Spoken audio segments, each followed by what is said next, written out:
So this has been a series. This continues to be a series on intentional living. And the subtitle that I gave for today is Let's Dance, where it's all about the flow of circulation, of giving and receiving. And we've prepared ourselves for this time of intentional living. We've been accepting ourselves and celebrating ourselves and others, recognizing our oneness with all of life, and practicing being intentionally loving day by day. Now, we know people, all of us know people who are doing this always. They are truly in the flow of life. They are incredibly free and generous in their giving of their personal time. They volunteer and they offer help where needed. Giving of the ways they bless others, their talents and their resources. They bake or sing or decorate and share what they have. And giving through their financial resources. They support their spiritual home and other organizations that are meaningful and important to them, for they want to see them, their church and these organizations, thrive and continue to bless others with the work that they do. And these same people are also the recipients of the generosity of the universe. They are gifted with adventures and life and deep, meaningful relationships, truly abundant in every area of their lives.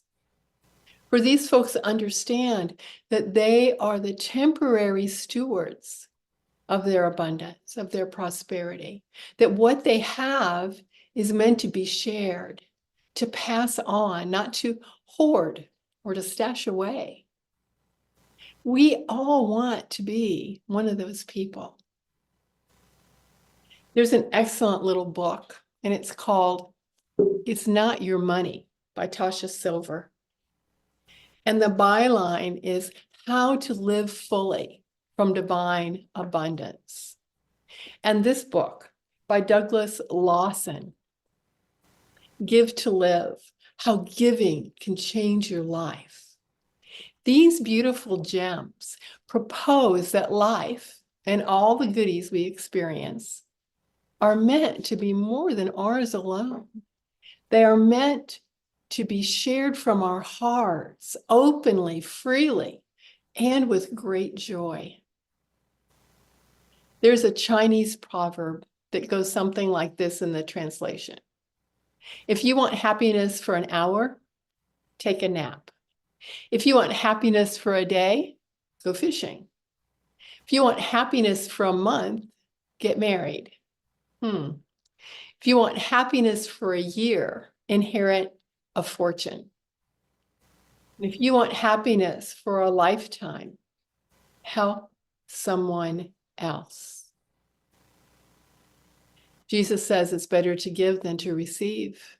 And the Apostle Paul says in 2 Corinthians, God loves a cheerful giver. That's why we often say, give joyfully, give freely, give often.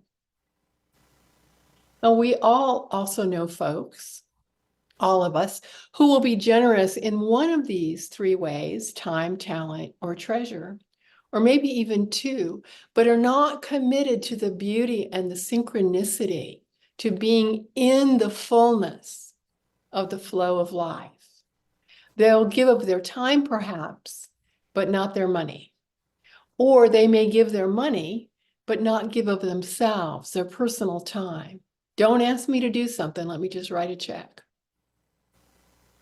These people are being held back by their own reservations, their own fears, and these can be overcome. I was fortunate to have listened to and attended workshops by Edwin Gaines, the superstar, the prosperity queen of Unity. And I believe sometime in the past, she came to Unity of the Keys also. Her best-selling little book, The 4 Spiritual Laws of Prosperity, was first published in 2005 and is still extremely popular today. And I love to hear Edwene tell her stories about being asked these kinds of questions. What if I give lots of my time to my home church, but not my money? Doesn't that count as prosperity? And her answer very directly, if you want more time out of life, give time. If you want more financial wealth, give of your finances. It's that simple.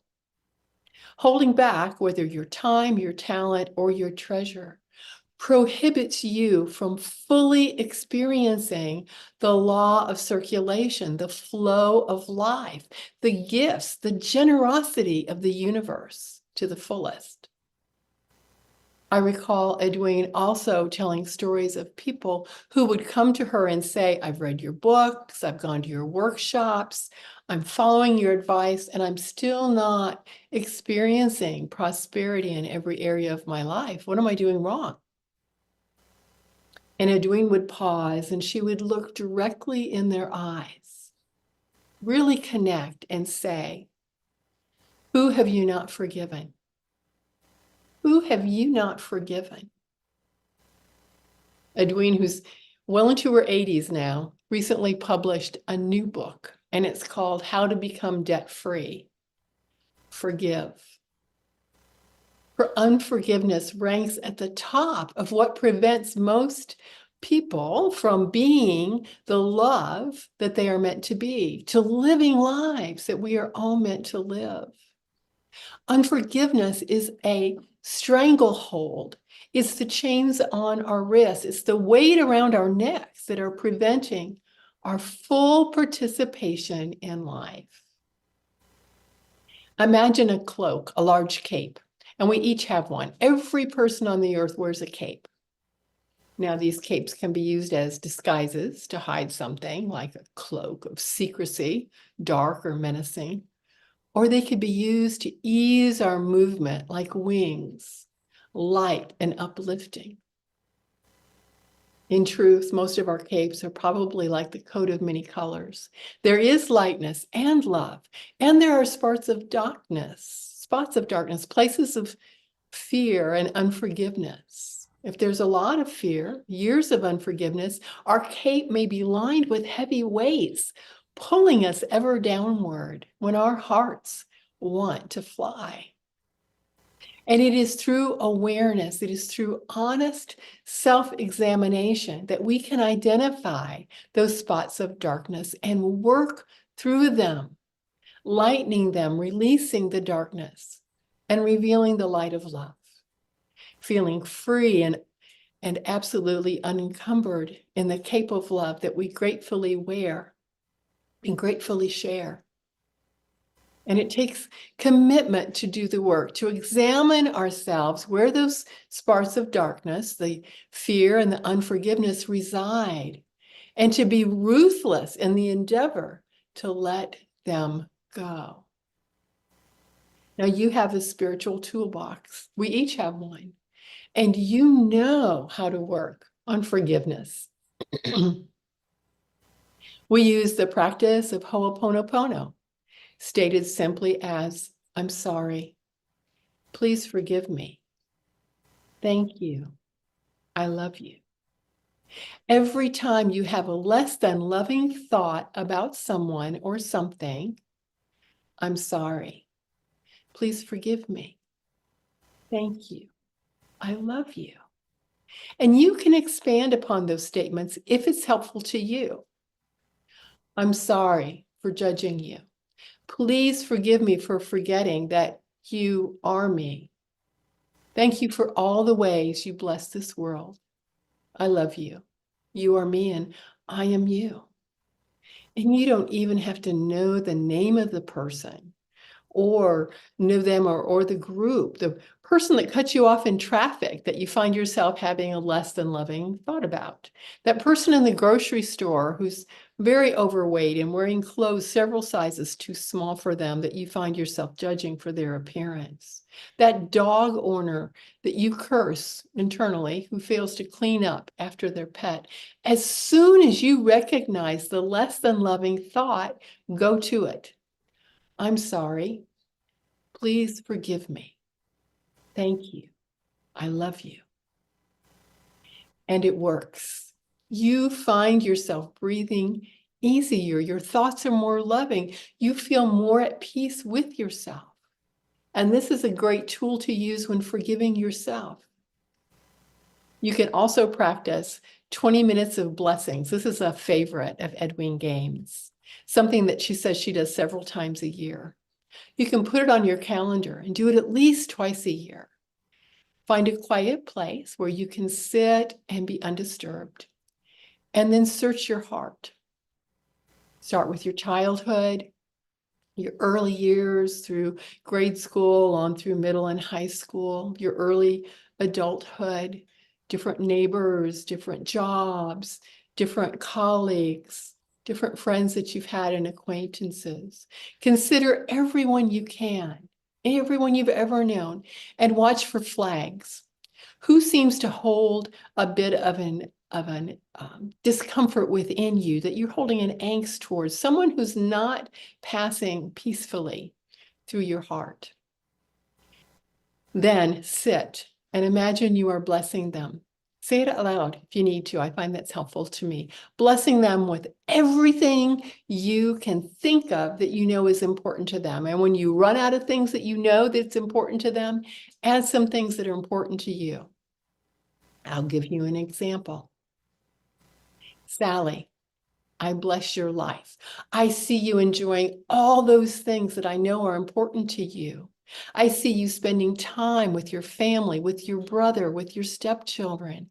I see you enjoying the love of family, with people surrounding you with appreciation and great joy. I see you healthy, freely able to enjoy those things that are important to you. I see you working in the garden, your hands in the dirt, planting and caring for beautiful flowering plants, adding life and color to the garden. I see you being able to carry those plants and bending over with ease and able to get on the ground and really get into the dirt, and then getting up with ease and grace. I see those same flowers being watered and thriving from your care. I see you enjoying your weekly games with your friends, participating in those wonderful social events that you love. I see you running around and delivering the daily word publication, something you love to do to help your spiritual home. I see you accepting invitations from Janet and others to go do things around town. I see you on that three-wheel bicycle, simply having fun. Now, please know, Sally is passing with plenty of ease through my heart. There is no forgiveness work to be done with my Sal gal, but I'm using her as an example of how to enter into that 20 minutes of blessings. Blessing someone who does pop up with a flag, with some angst, with some hard feelings. Set your timer and go to it. Bless them for 20 minutes with everything you can think of. Travel, good health, more than enough time, energy, and wealth to do the things that are important to them. And once you are complete, you will feel differently about them. They might have been someone that you wanted to avoid before. You'll find that that angst is lessened. Now, it might not last forever. That's why you do it again at another point in time. That's why it's important to search your heart for who you are holding some hard feelings against. It may surprise you. Then set about blessing them for 20 minutes. You know, these practices, these spiritual tools work when we use them. They work when we work them. Fear is another barrier to our good. False evidence appearing real. Chapter 13 in A Course in Miracles tells us that there are but two emotions, love and fear. So when we find ourselves in fear, we can acknowledge that feeling, for all feelings are valid.